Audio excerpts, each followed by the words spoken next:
Baik, kita lanjutkan. Ya, saya masih berbicara tentang manfaat mempelajari apa? Ilmu maqasid. Jadi penulis di sini berkata, biha tamamu alatil faqih fi darki lil ahkami wa tafqih. Ini beliau gabungkan ya antara penjelasan manfaat dari mempelajari ilmu maqasid dan penjelasan tentang pentingnya ilmu maqasid ini. Iya. Dan di sini ada pembahasan maqasid atau manfaat dari ilmu maqasid lain. Mungkin saya akan tambahkan di sini. Iya. Dari kunci atau dari manfaat seorang mempelajari ilmu maqasidus syariah itu adalah tahqiqul ubudiyah, merealisasikan penghambaan kepada Allah. Karena ubudiyah itu ghayah, pokok tujuan di dalam apa? Penciptaan manusia. Sebagaimana firman Allah, wa ma khalaqatul jinna wal insa illa liya'budun.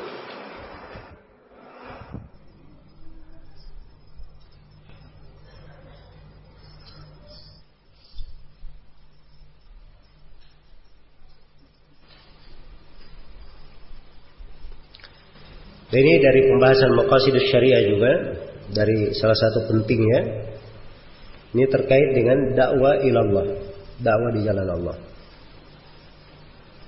Ya, dan ini sebenarnya untuk para dai banyak hal yang penting di sini dipelajari terkait dengan ilmu maqasidus syariah dan pengaruh ilmu itu di dalam seorang itu hikmah ketika berdakwah.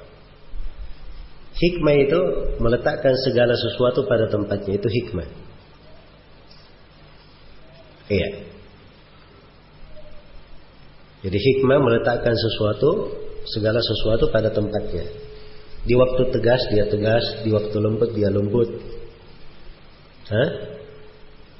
Ketika dia mengobati sesuatu, dia mengobati sesuai dengan kadarnya, sesuai dengan apa yang diperlukan.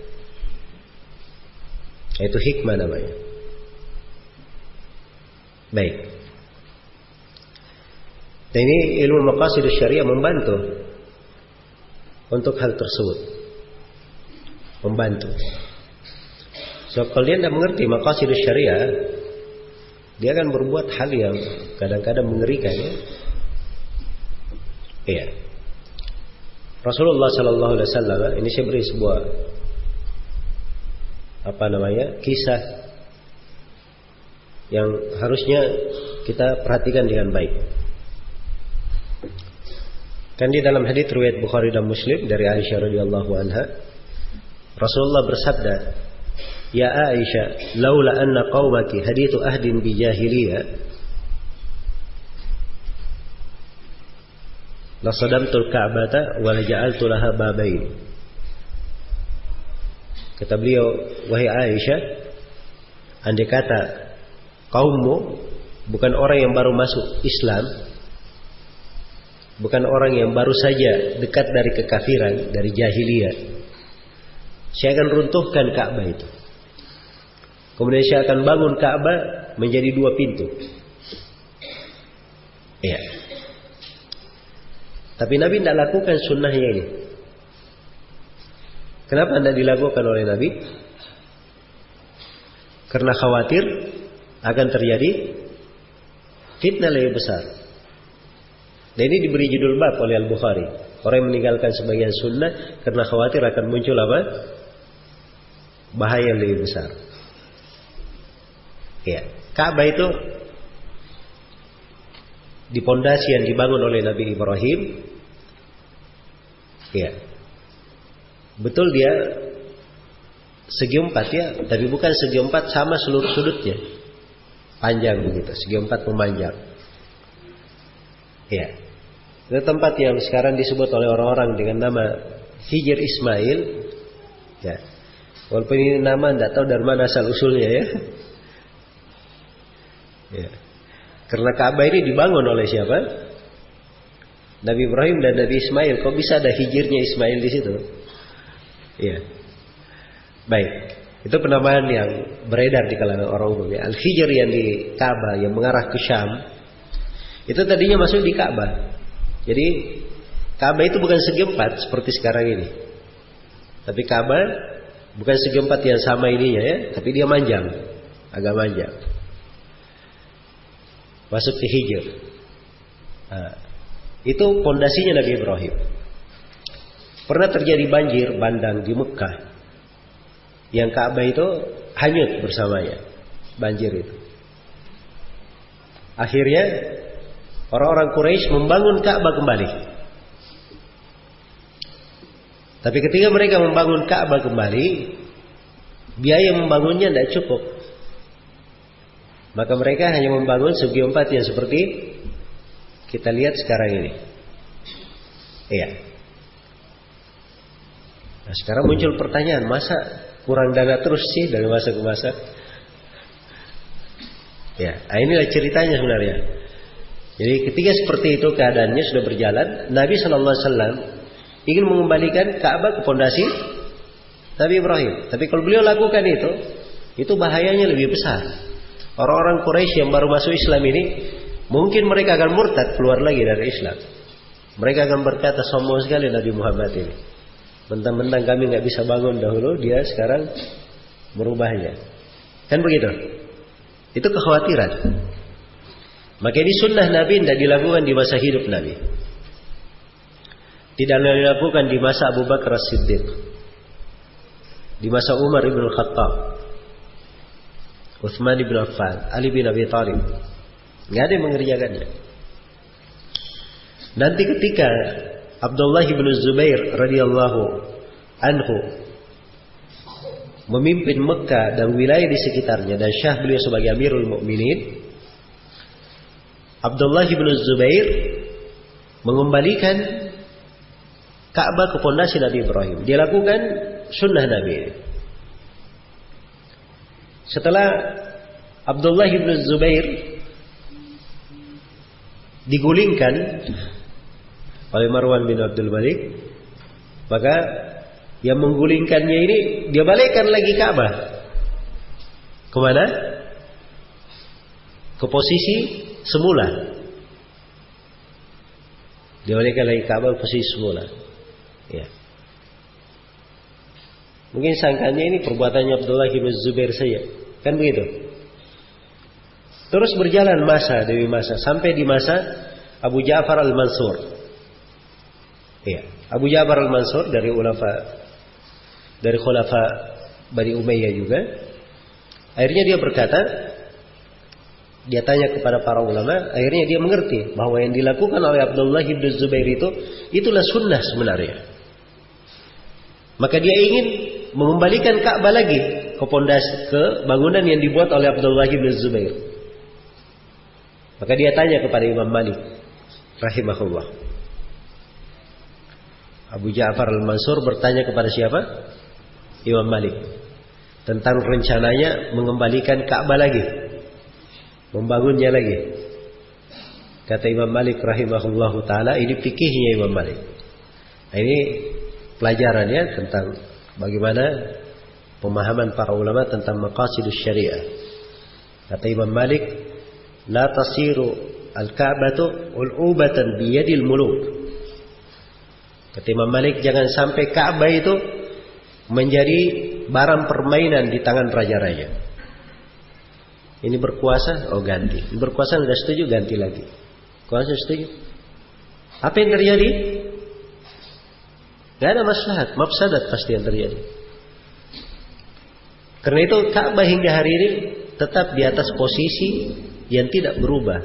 Bukan posisi yang diinginkan oleh Nabi hingga hari ini. Jangan ada yang berkata, oh ini sunnah Nabi, kita lakukan sunnah. Hah? Itu bukan sunnah dia kerjakan. Melaksanakan sunnah itu kalau membawa kemaslahatan. Iya.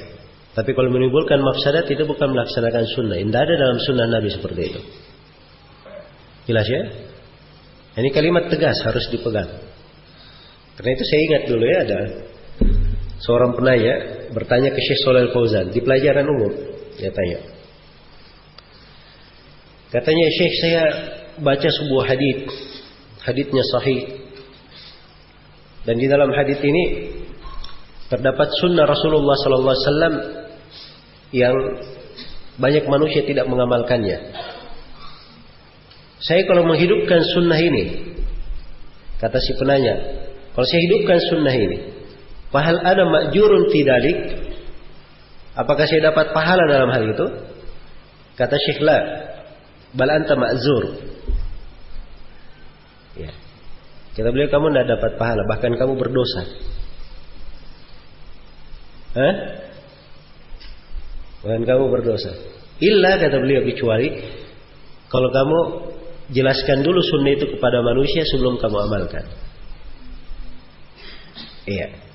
Terangkan dulu kepada orang, sudah paham, diamalkan supaya tidak ribut-ribut.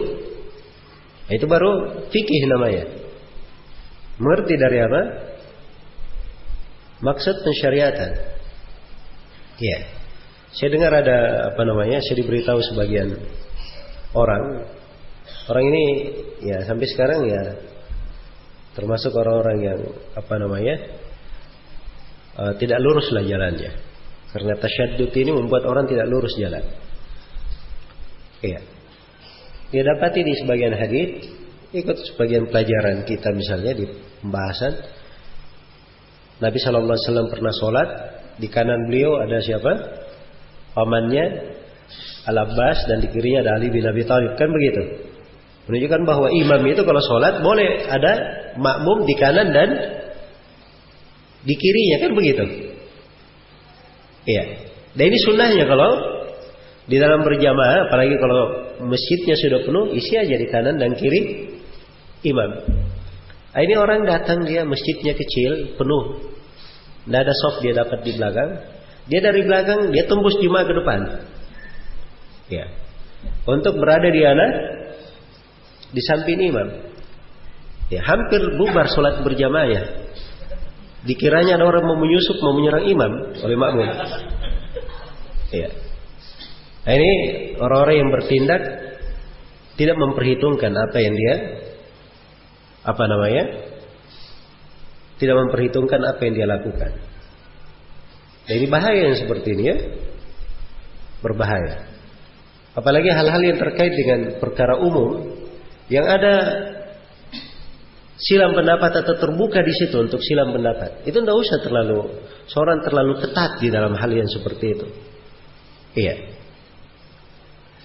Terlalu ketat.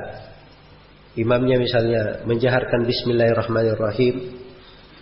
Masjid menjaharkan bismillahirrahmanirrahim. Dia masuk ke masjid itu imam, ya. Padahal jemaah masjid madhabnya adalah itu. Ada sebagian orang ya, kalau imamnya tidak membaca bismillahirrahmanirrahim, nanti selepas sholat dia ulangi sholatnya. Ada sebagian orang seperti itu. Makanya jangan bikin ribut di tengah manusia. Jelas ya? Ada juga sebagian orang, dia terapkan hadits Ibnu Abbas. Dia musafir, dia imami orang mukim. Dia sholat 2 rakaat saja. Setelah itu dia balik ke makmum. Atimmu sholatakum fa innana qaumus safar. Ya, makmumnya mana tahu, orang-orang awam. Imam salam, dia juga ikut salam. Ya. Jelas ya? Yang seperti ini jangan bikin keributan. Iya. Sebab syariat datang dengan hal yang seperti itu. Baik. Jadi kalau dia misalnya disuruh menjadi imam, maka dia suruh orang lain jadi imam yang mukim. Kalau memang harus dia menjadi imam, maka dia sholat sempurna supaya tidak bikin ribut di belakang. Kecuali kalau sebelumnya diberitahu, saya ini musafir, saya akan sholat 2 rakaat, nanti jemaah sekalian setelah saya salam, jemaah yang melanjutkan sholatnya menambah lagi. Nah, itu nggak ada masalah. Jelas ya? Itu bagus, dia lakukan sunnah, dia terangkan sunnah. Tapi ini kalau tidak ada angin, tidak ada apa, tiba-tiba bikin keributan saja. Nah, ini bertentangan dengan mana di dalam pensyariatan. Iya. Sama di kasus kunut subuh itu. Kalau imamnya kunut subuh, ya ikut kunut subuh bersama imam. Iya. Ikut kunut subuh bersama imam. Karena ini memang dari hal-hal yang ada mengandung di situ dibuka pintu. Walaupun haditsnya lemah tentang kunut subuh yang dipakai sebagai kunut subuh itu hadits siapa? Anas bin Malik riwayat At-Tirmidzi. Itu memang di dalam sanadnya ada rawi yang bernama Abu Ja'far Ar-Razi, Isa bin Mahan, dan itu disepakati oleh ahli hadits bahwa ini rawi dhaiful hadits. Lemah haditsnya. Iya. Hanya saya ada sebagian yang memandang kunut di semua solat. Apa kunut di solat? Ada yang mengatakan itu syah di solat witir. Mereka pakai kaidah umum. Ma thabata fin nafilah fa huwa thabit fil fardhah. Itu kan kaidah umum dia pakai. Maka hal-hal yang seperti ini itu tidak usah diributkan. Dia datang tidak ikut solat, tidak ikut kunut. Menjadi ramai nanti di kalangan apa? Jamaah. Itu tidak bagus. Jelas ya? Karena itu tadi tentang menjaharkan Bismillahirrahmanirrahim, kalau dia menjadi imam, itu difatwakan oleh Syekhul Islam Ibnu Taimiyah rahimahullah. Ada fatwa beliau di dalam hal itu. Dan untuk masalah kunut tadi, itu difatwakan oleh beberapa ulama di masa ini. Syekh Shalal Fauzan memfatwakannya itu, ada fatwa tertulis beliau. Kalau saya sendiri mungkin sudah 2 kali saya tanyakan ke beliau. Juga ada fatwa Syekh Rabi hafizahullah tentang itu. Ya, itu juga adalah hal yang bagus ya. Jadi ini semuanya menunjukkan kepada kita bahwa ada dari maqasid syariah yang perlu diperhatikan. Iya. Baik. Kemudian dari manfaat mempelajari maqasid syariah ini adalah membuat seseorang itu lebih mencocoki sunnah Nabi, lebih mencocoki apa yang diinginkan oleh Allah dan Rasulnya. Jadi kalau dia sudah tahu syariat maksudnya dalam ibadah itu adalah begini, maka niatnya dia luruskan untuk ke situ, maka dia semakin pas di atas petunjuk, semakin cocok di atas tuntunan,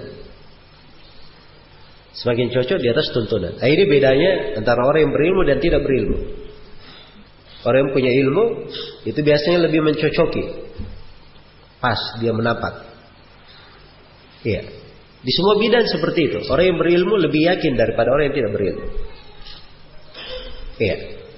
Karena itu misalnya ahli hadits ya, kalau dia sudah kuatkan hadits ini kuat. Sebagian ulama itu seakan-akan ini hadits dia lihat Nabi SAW berucap hadits ini.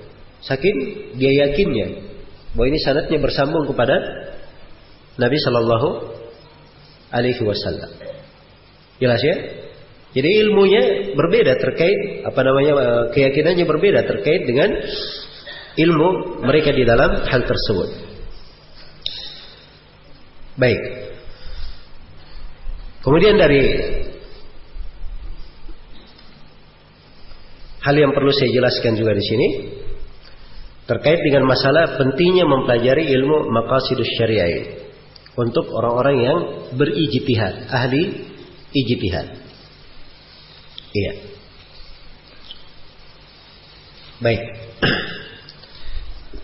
Itu ada ucapan Imam Syafi'i rahimahullahu taala disebutkan oleh Al-Juwaini di dalam Al-Burhan. Iya. Jadi Imam Syafi'i memberi tartib. Kata beliau, idza waqa'atil waqi'ah, apabila terjadi sebuah kejadian, fa ahwajal mujtahidu ila talabil hukmi fiha, lalu seorang yang berijtihad dia perlu mencari hukum di dalamnya, maka apa yang dia lakukan? Imam Syafi'i berikan urutannya bagaimana yang dia lakukan. Kalau terjadi kejadian, lalu mujtahid perlu mencari hukumnya. Apa yang dia kerjakan? Fayanzur awalan fi nususil kitab. Pertama dia lihat dulu dalam nas-nas Al-Quran. Fa in wajada maslakan dalan 'alal hukmi fa huwal murad. Kalau dia temukan maslak yang menunjukkan hukum, maka itulah yang diinginkan. Ini bahasanya Imam Syafi'i penting ya, bahasa. Dia menemukan maslak. Iya.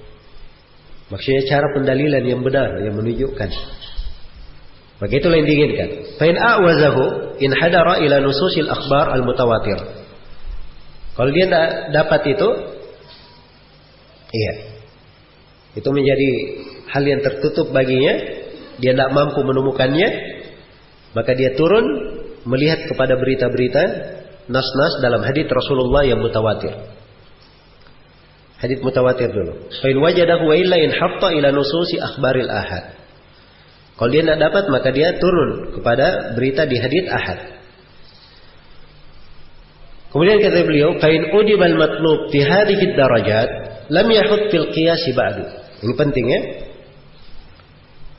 Jadi kalau dia belum dapat lagi apa yang dia cari di tingkatan-tingkatan ini, kata Imam Syafi'i, dia belum boleh masuk di dalam qiyas, belum boleh masuk dalam qiyas. Tapi yang dia lihat apa? Walakinnahu yanzuru fi kulliyatish syara' wa masalihiha al-ammah. Tapi dia melihat kepada kuliah-kuliah syariat.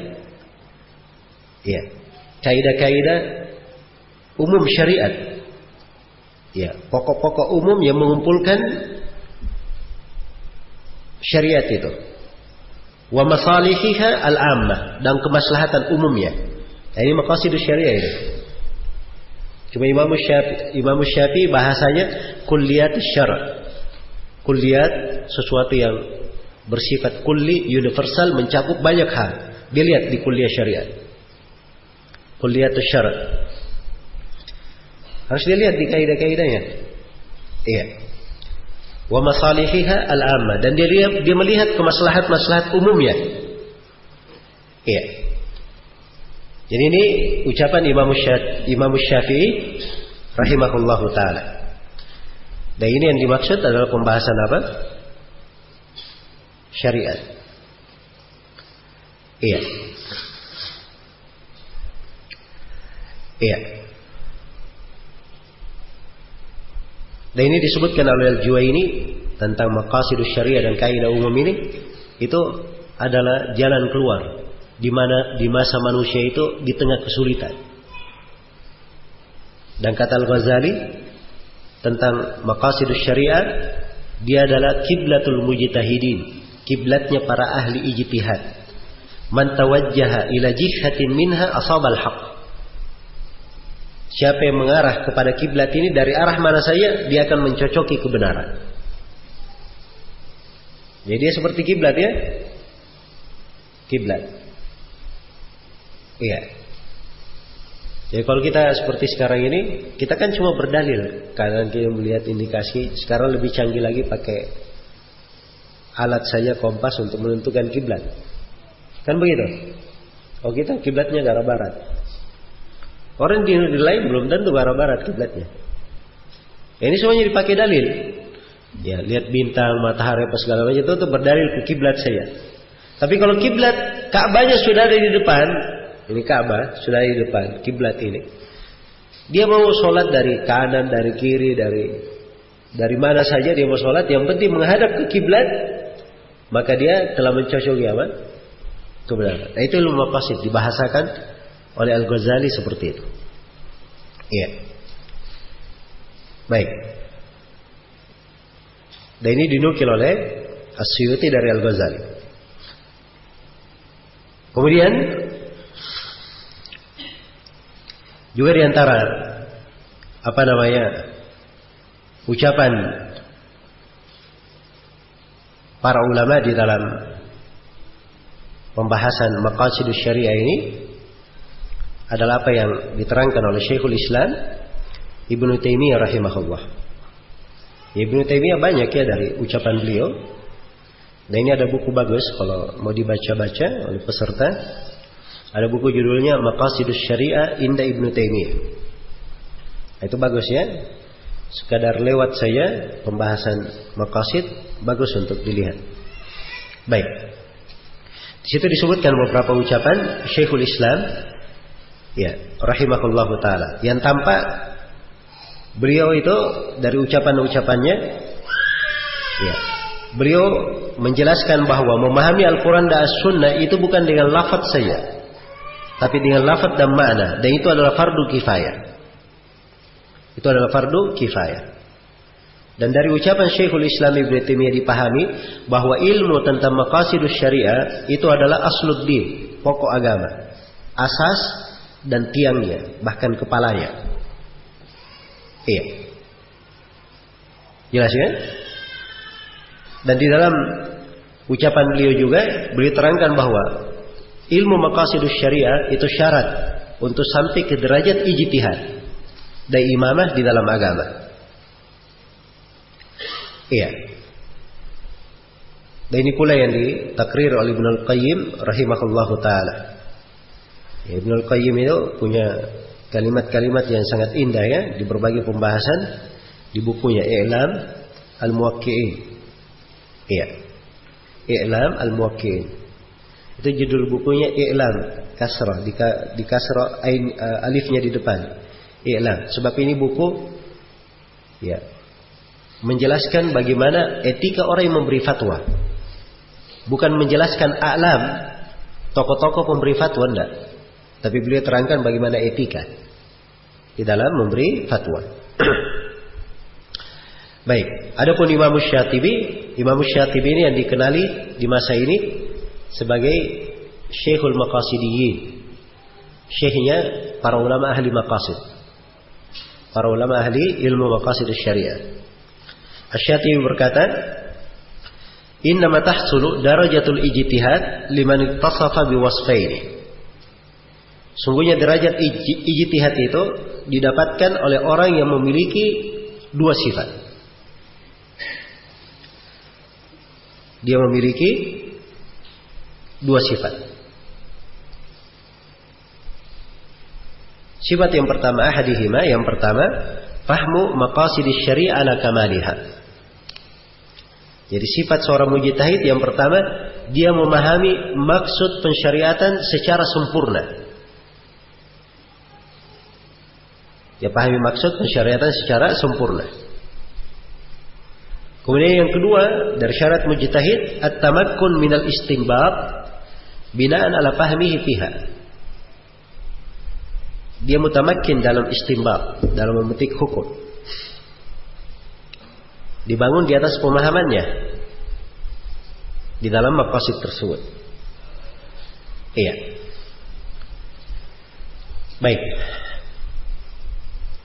Jadi ini kelihatan ya betapa pentingnya ilmu maqasidus syariah ini di kalangan para ulama.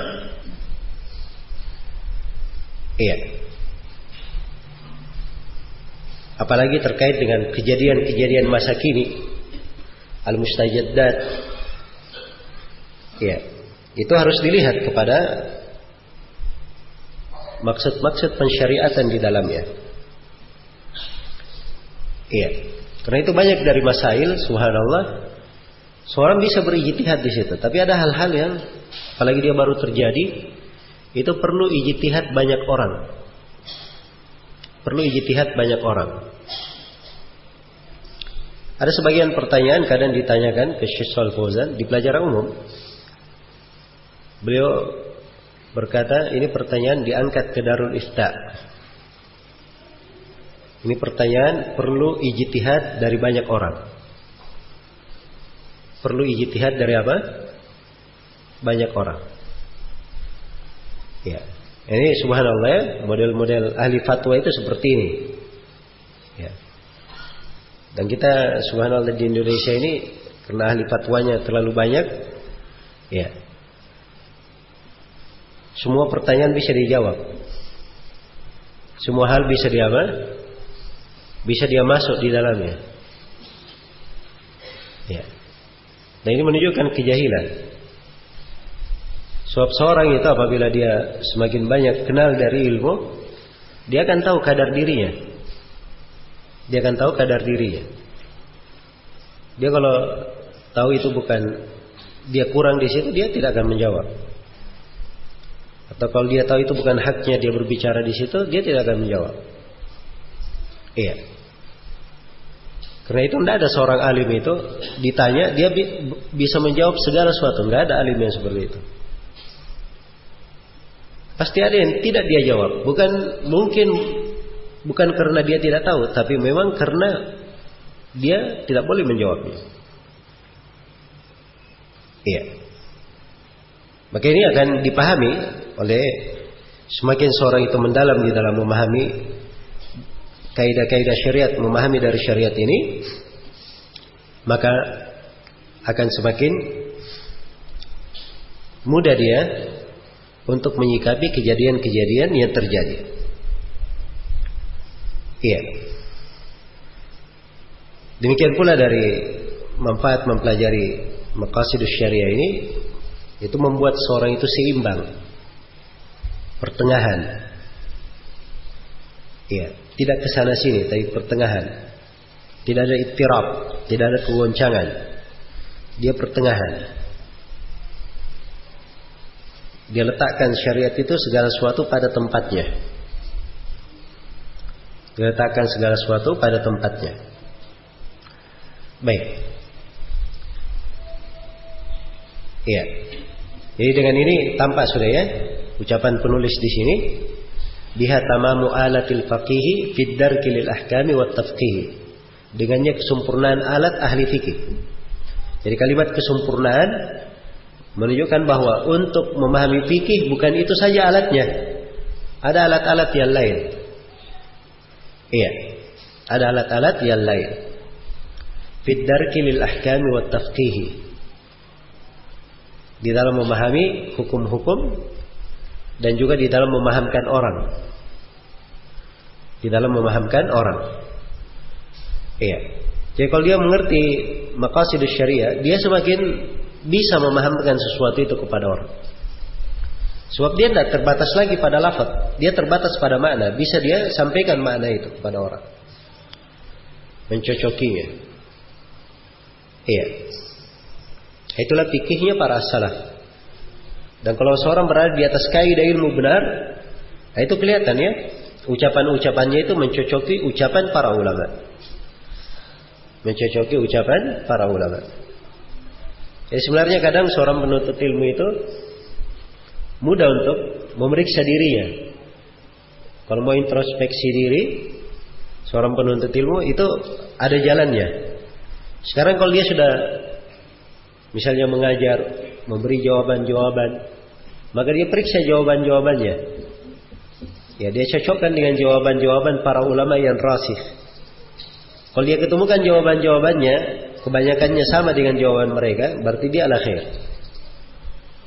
Iya. Tapi kalau jawaban-jawabannya banyak yang aneh-aneh, menyelisih ulama-ulama yang rasih, ini menunjukkan dia perlu periksa bagus-bagus jawabannya. Ya, sebab dia bukan Syekhul Islam Ibn Taimiyah, bisa menyelisihi jumhurul ulama di dalam apa? Di dalam sebagian hal yang beliau yakin. Iya. Kayak ini perlu selalu dikembalikan. Seorang penuntut ilmu itu semakin dia bertambah dari ilmu, itu akan semakin terlihat kehati-hatiannya. Dan sudut memandangnya juga semakin luas. Iya. Dan itu memberi pengaruh dengan sendirinya, karena ilmu itu memberi pengaruh. Baik. Saya pernah tanya ke Syekh Shalih Al-Fauzan, sebenarnya Syekh, apakah ada latihan-latihan untuk menjadi seorang mufti? Ya. Kata beliau, ya akhi, itu cuman al-faham, pemahaman yang Allah berikan kepada seseorang. Iya. Jadi itu pemahaman Allah berikan kepada seseorang. Itu kalimat ada ya dari bahasa Ali bin Abi Thalib radhiyallahu taala anhu. Iya. Itu betul pemahaman Allah berikan kepada seorang di fatwa itu. Karena seorang alim itu ketika ditanya sesuatu, dia melihat apa yang ditanyakan. Dia lihat dari segala sudutnya, baru dia membahasnya. Baik. Demikian. Selesai di sini pembahasan tentang, kira-kira sudah cukup ya kita terangkan tentang manfaat dan faedah mempelajari ilmu maqasidus syariah. Ya mungkin saya akan jelaskan nanti beberapa ini pembahasan kita perlu banyak contoh-contoh sebenarnya di dalam penerapan. Karena itu tadi saya bilang bahwa maqasidus syariah ini pedang bermata dua. Ya. Orang kalau tidak memiliki dhabit yang benar, pijakan yang benar di dalam ilmu ini, dia akan sembarangan nanti dalam menggunakannya. Iya. Jelas ya? Seperti yang sering kita saksikan. Ada yang membolehkan demonstrasi. Oh, ini banyak maslahatnya. Kan bicaranya maslahat. Maslahat. Orang yang melakukan kudeta juga maslahat. Kan begitu? Semuanya maslahat. Iya. Nanti orang yang berzina juga maslahat. Loh, kenapa kamu berzina? Oh, ada maslahatnya. Maslahat apa? Ya bisa dapat keturunan. Maslahat atau bukan? Ya maslahat kan? Tapi ini maslahat tidak dianggap. Iya. Itu maslahat ghairu mu'tabar. Karena ada pembagian maslahat nanti kita akan bagi. Itu tidak dianggap. Karena itu adalah hal yang sudah maslahat yang bertentangan dengan nas Al-Quran dan hadis. Itu adalah maslahat yang batil, ghairu mu'tabar, mulgha. Jelas ya? Jadi tidak bisa dia memakai kaidah sembarangan kalau mengerti dhabit, ketentuan-ketentuan. Jadi ini ada ikatannya ilmu ini, ada rincian-rinciannya. Ini yang paling penting sebenarnya untuk kita kaji dan kita bahas. Baik. Kita baca dari ucapan penulis. Ya.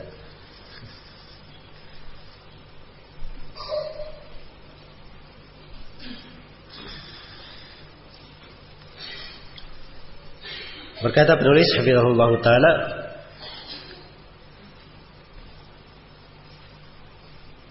di dalam pembahasan berikutnya,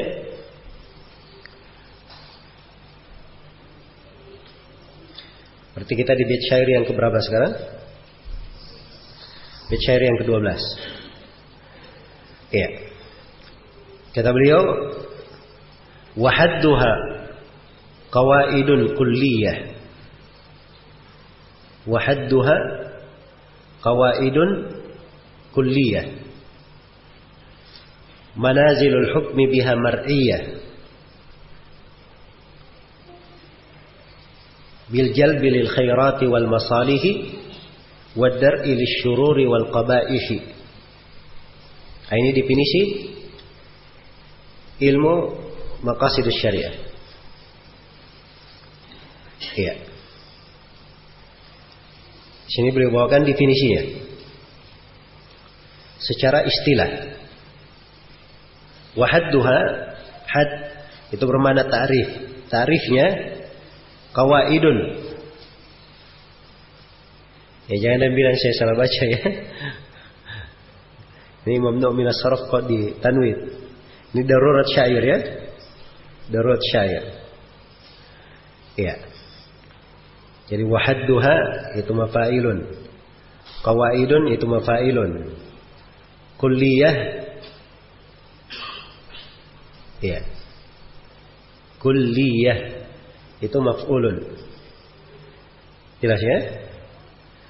Jadi kalau dibaca qawaidu, itu nanti akan rusak timbangannya. Harus di apa? Harus ditanwin. Jadi ukurannya dia adalah qawaid.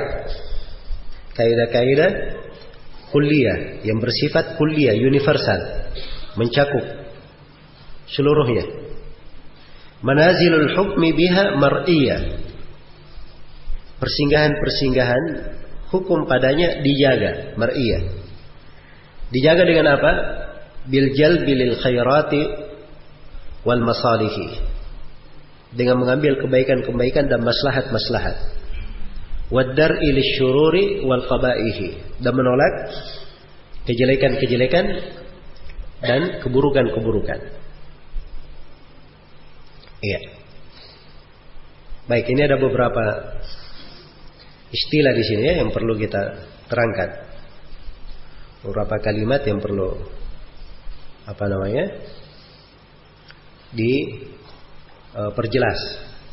Yang pertama tentang definisi maqasid asy-syariah. Penulis hafizahullah taala ini sudah memberikan langsung definisinya. Secara istilah tapi beliau berikan definisinya secara istilah. Ya. Tapi kalau namanya definisi pasti ada definisinya secara apa? Secara bahasa. Secara bahasa ilmu al-maqasid atau maqasidus syariah ya, maqasidus syariah. Iya. Maqasidus syariah secara bahasa ini ada dua kalimat. Ada kalimat maqasid dan ada kalimat apa? Syariah. Al-maqasid itu jamak dari maqsid. Jamak dari maqsid, masdar mimi. Artinya bermakna al-qasd. Dan al-qasd secara bahasa itu digunakan untuk tiga makna. Al-qasd. Makna yang pertama al-azm ala syai' wa tawajjuh ilaihi. Kalau dia azm terhadap sesuatu, mengarah kepada sesuatu itu dikatakan yaqsuduhu. Dia punya qasd. Iya. Dan makna yang kedua, al-qasd itu bermakna istiqamah di atas jalan. Al-istiqamah ala tariq. Seperti firman Allah, wa 'alallahi qasdut tariq, wa 'alallahi qasdus sabil. Iya. Jelas ya? Ini istiqamah di atas jalan. Terhadap Allah jalan yang qasd. Maksudnya jalan yang mustaqim. Sama dengan ayat di surah At-Taubah, "Lau kana safaran qariban" "Lau kana aradan"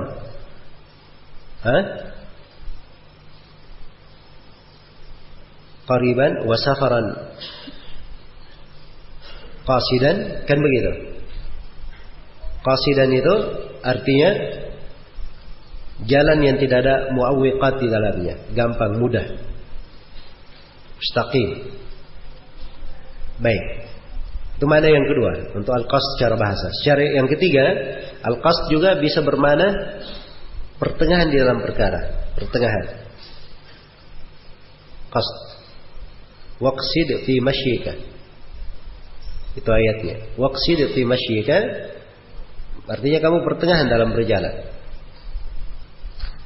Baik. Jadi ini maqasid secara bahasa. Adapun secara kata syariah, ya.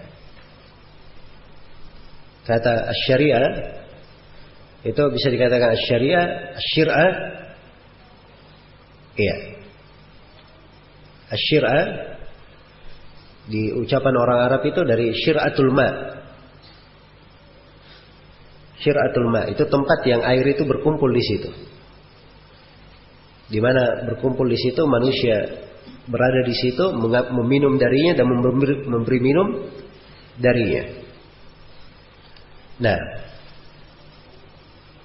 memberi minum darinya. Kalau al-qasd secara istilah itu penggunaannya sama di dalam penggunaan bahasa. Adapun syariat, syariat itu kalau dalam definisi Syekhul Islam Ibnu Taimiyah, beliau katakan bahwa ismu syariah wasyara' wasyir'ah yantadhimu kullu ma syara'ahu Allah minal aqaidi wal amal. Penamaan untuk syariat, syara' dan syir'ah itu sama ya semuanya. Ini yantadhim masuk di dalamnya setiap hal yang disyariatkan oleh Allah berupa aqaid dan amal, akidah dan amalan. Baik.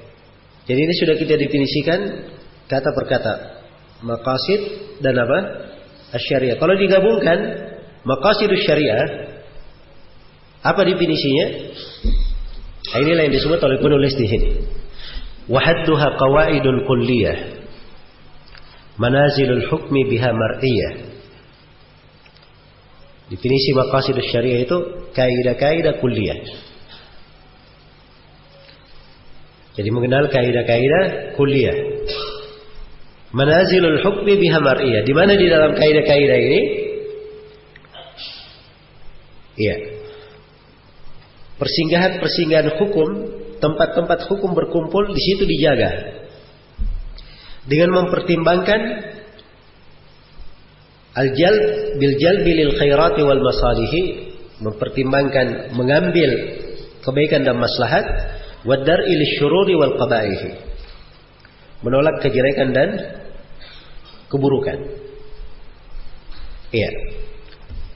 Kalau penulis sendiri ketika menjelaskan buku ini, beliau berikan istilah. Kata beliau, fil istilah qawaidun kulliyah tu'rafu biha al-ghayatu al-mu'tamada fi tashri'il ahkam ad-diniyah. Jadi secara istilah dia adalah kaidah-kaidah kulliyah yang dengannya dikenal al-ghayat al-mu'tamada, tujuan-tujuan yang dipegang, tujuan-tujuan yang dijadikan sebagai sandaran dalam pensyariatan hukum-hukum agama. Dalam pensyariatan hukum-hukum agama. Baik. Jadi ilmu maqasidus syariah ini, dia adalah ilmu yang menjelaskan tentang kaidah-kaidah kulliyah. Di dalam kaidah kulliyah ini, seorang bisa mengenal tujuan-tujuan, maksud-maksud dari pensyariatan, hal yang merupakan pegangan. Hal yang merupakan pegangan di dalam pensyariatan hukum-hukum agama. Iya. Baik. Dan ini banyak definisi ulama ya, tapi mananya kembali ke situ. Mananya kembali ke situ. Dan di antara ulama ada yang mendefinisikan bahwa maqasidus syariah adalah al-ma'ani wal hikam. Al-ma'ani apa? Wal hikam allati ra'aha asy-syari' fi at-tashri'i umuman wa khususan min ajli tahqiqi masalihil ibad. Maqasidus syariah adalah makna-makna dan hikmah-hikmah yang dijaga oleh syariat di dalam pensyariatan. Secara umum maupun secara khusus. Seluruh hal tersebut untuk merealisasikan, untuk mewujudkan kemaslahatan hamba. Iya. Jadi tampak di sini ya, pembahasan maqasidus syariah itu apa? Dia itu membahas tentang makna-makna, hikmah-hikmah yang dijaga oleh syariat di dalam pensyariatan. Iya, di dalam pensyariatan. Kenapa ada syariat begini? Ada hikmah yang dijaga oleh syariat di sini. Ya. Ini makna yang dipelihara oleh syariat di dalam syariat ini adalah ini. Itu yang dibahas di dalam maqasid asy-syariah. Baik. Jadi kalau dilihat secara keseluruhan memang ada dua hal di sini di dalam pembahasan apa namanya? Maqasidus syariah ini. Iya. Yang disebutkan oleh penulis di sini, bil jalbi lil khairati wal masalihi. Jadi yang dijaga oleh syariat itu, hikmah dan mana yang dijaga oleh syariat itu terkait dengan apa? Karena bisa mendatangkan kebaikan dan maslahat. Atau menolak kejelekan dan mafsadat, keburukan. Iya. Bil jalbi lil khairati wal masalihi wad dar'i lisyururi wal qabaihi. Ini ucapan penulis bagus ya di dalam hal ini. Baik. Beliau menerangkan tentang apa namanya? Maqasid asy-syariah. Iya. Dan di sini sudah ada istilah lain yang perlu saya terangkan di sini. Terkait dengan istilah al-masalih. istilah al-masalih. Al-masalih ini jamak dari apa? Jamak dari maslahah. Iya. Jamak dari maslahah. Baik. Kalau al-khairat jelas ya. Asy-syurur jamak dari syar. Al-qabaih jamak dari apa? Qabih. Ya, karena itu penulis berkata, hadhil maqasid al-mawsufa bi annaha qawaidun kulliyah taduru ala aslaini. Kata beliau bahwa maqasid syariat ini yang dikatakan sebagai kaidah-kaidah kulliyah itu berputar di atas dua dasar. Berputar di atas dua kaidah. Iya. Berputar di atas dua kaidah. Jadi kalau orang berbicara tentang maqasidus syariah, itu selalu berputar di atas dua apa? Kaidah ini. Ahaduha jalbul masalih. Iya. Yang pertama mendatangkan kemaslahatan bitaktsiriha wa tawfiriha, dengan memperbanyaknya atau memenuhinya. Dan yang kedua darul mafasid, menolak kemafsadatan bihajbiha wa taqliliha, dengan menirainya, maksudnya menghalanginya, jangan masuk, jangan menimpa, wa taqliliha, atau menguranginya. Iya. Baik, dan ini ucapan penulis hafizahullah taala sudah cukup ya menggambarkan apa ilmu maqasid itu. Karena itu Syekh Abdurrahman bin Nasir As-Sa'di mengisyaratkan dua kaidah dasar ini di manzumah beliau, manzumah al-qawaid al-fiqhiyah. Kata beliau, ad-dinu mabniun 'alal masalihi fi jalbiha wa dar'i lil qabaihi. Agama itu terbangun di atas maslahat, dalam meraih maslahat dan di dalam menolak qabaih, mafsadat. Itu pembahasan agama semuanya. Karena itu Syekhul Islam Ibnu Taimiyah, Ibnu Qayyim, itu banyak di bahasa beliau. Mereka katakan bahwa syariat ini ja'at, ya, syariat ini ja'at litahqiqil masalih wa takmiliha, datang untuk mentahqiq, mewujudkan kemaslahatan atau menyempurnakannya. Wa ja'at lidar'il mafasidi wa taqliliha, dia datang di dalam menolak mafsadat atau menguranginya. Jadi kalau mafsadatnya tidak bisa dihilangkan, dikurangi. Sebagaimana maslahat, kalau dia tidak penuh, paling tidak sempurna, diwujudkan, dimaksimalkan. Iya. Baik. Jadi ini ukuran di dalam syariat. Baik. Karena itu di sini ketika kita sudah masuk berbicara tentang maslahat, al-masalih, ini kita harus tahu ya pembagian tentang maslahat itu. Iya. Pembagian definisi tentang maslahat tersebut. Apa itu maslahat dan apa itu mafsadat? Apa itu maslahat dan apa itu apa? Mafsadat. Baik. Dan ini saya akan terangkan dulu pembagian definisi maslahat dan mafsadat, kemudian pembagiannya. Nanti saya akan balik lagi berbicara tentang pembagian maqasid. Iya. Sebab di pembahasan maslahat dan mafsadat ini saja sebenarnya itu sudah pembahasan penting sekali di ilmu maqasid. Karena ilmu maqasid dibangun di atas dua kaidah, jalbul masalih dan darul mafasid. Kan begitu. Nah, sekarang al-masalih itu apa? Al-masalih itu jamak dari maslahat. Al-maslahah. Maslahah itu dari kata salah.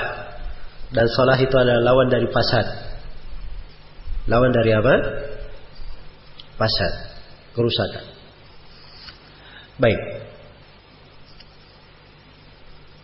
Iya. Dan maslahat itu kalau dia masuk di dalam pembahasan ilmu maqasid, maka ini cakupannya akan luas pembahasannya.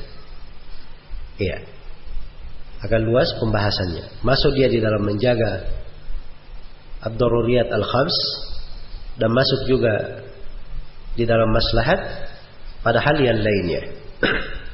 Pada hal yang lainnya. Iya. Dan maslahat itu dibagi oleh para ulama dengan berbagai bentuk pembagian. Dengan berbagai bentuk pembagian. Baik. Ada pembagian mengatakan bahwa maslahat terbagi dua. Ada maslahat hakikiyah dan ada maslahat majaziyah. Maslahat hakikiyah itu adalah maslahat al-maqsudah bidatiha. Maslahat yang dimaksudkan pada datnya. Seperti sholat, zakat, puasa. Ini maslahat datnya diinginkan, dia maslahat.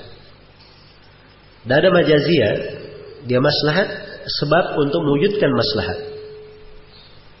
Seperti memotong tangan pencuri.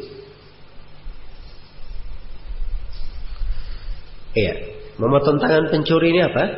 Maslahat atau bukan? Hah? Sekarang memotong tangan pencuri, maslahat atau bukan? Hilang tangannya orang, kan begitu? Berarti mafsadat. Tapi dia disebut maslahat karena ini adalah wasilah. Iya. Dia adalah wasilah untuk memberikan efek jera kepada al-mujrimin, menjaga keamanan. Nah, ini maslahat besar semuanya, ya? Kan begitu? Baik. Dan maslahat itu, atau sebelum saya meluas di pembahasan maslahat, kalau mafsadat, definisi mafsadat kebalikan dari apa? Maslahat. Begitu saja. Mafsadat kebalikan dari maslahat. Iya. Maslahat kalau dilihat dari sisi keumuman dan kekhususan, maslahat terbagi dua. Ada maslahat ammah dan ada maslahat khassah. Ada masalih ammah dan ada masalih khassah. Masalih ammah itu maslahat terkait dengan keumuman manusia atau kebanyakan manusia. Keumuman atau apa? Kebanyakan. Itu maslahat ammah. Seperti amar ma'ruf nahi munkar, jihad fi sabilillah, dakwah di jalan Allah, adanya wilayah pemimpin, itu maslahat ammah. Ya. Dan ada maslahat khassah, maslahat khusus terkait dengan personnya, orangnya. Seperti sholat, puasa. Iya. Dan semisal dengannya. Kemudian dari sisi tadi saya berikan pembagian ada dua, ya. Hakiki dan majaziyah. Itu dilihat maslahat dari sisi maksudnya yang dimaksudkan. Kalau hakiki itu dimaksudkan pada datnya. Majaziyah itu dia wasilah kepada yang lainnya. Wasilah kepada yang lainnya. Maka sholat dari sisi ini dia maslahat hakikiyah, diinginkan, maksudah bidatiha. Sedangkan tadi hudud itu adalah maksudah li ghairiha. Demikian pula berjalan ke masjid. Berjalan ke masjid ini apa? Maslahat atau bukan? Hah? Maslahat. Berjalan ke masjid untuk apa? Untuk sholat, kan? Iya, jadi berarti dia kepada yang lainnya. Baik. Kemudian maslahat itu sendiri juga dihitung dari sisi dia mu'tabar atau tidak, teranggap atau tidak. Itu terbagi tiga maslahat itu. Terbagi tiga. Ada namanya masalih mu'tabarah, maslahat yang teranggap di dalam syariat, teranggap. Iya.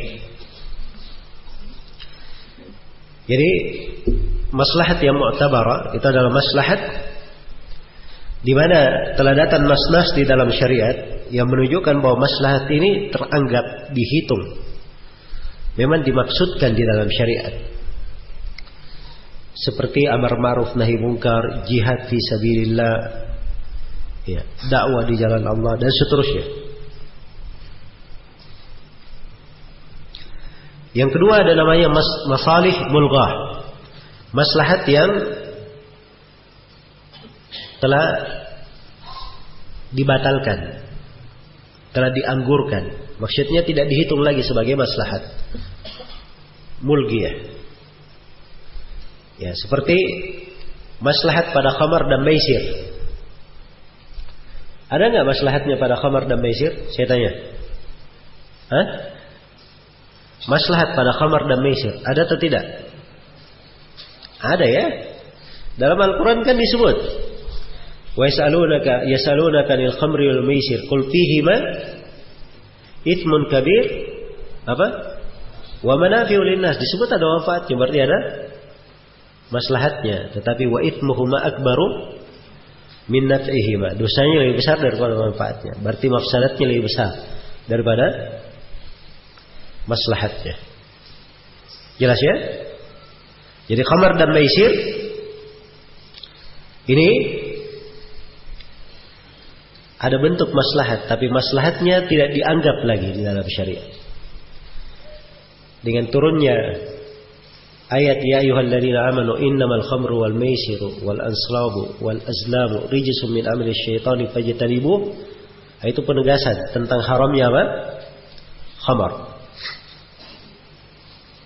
Penegasan tentang haramnya khamar. Baik. Jadi dia maslahat sudah mulghah. Sama dengan maisir, riba. Ada sebagian maslahat di situ, manfaat. Orang dapat untung, dapat duit, dapat dana, dapat macam-macam dia dapatkan. Ya, tapi ini semuanya masalih mulghah. Sudah tidak dianggap di dalam syariat. Iya, tidak dianggap. Baik. Demikian pula seluruh maslahat yang bertentangan dengan nas. Seluruh maslahat yang bertentangan dengan nas itu namanya mulghah, tidak dianggap.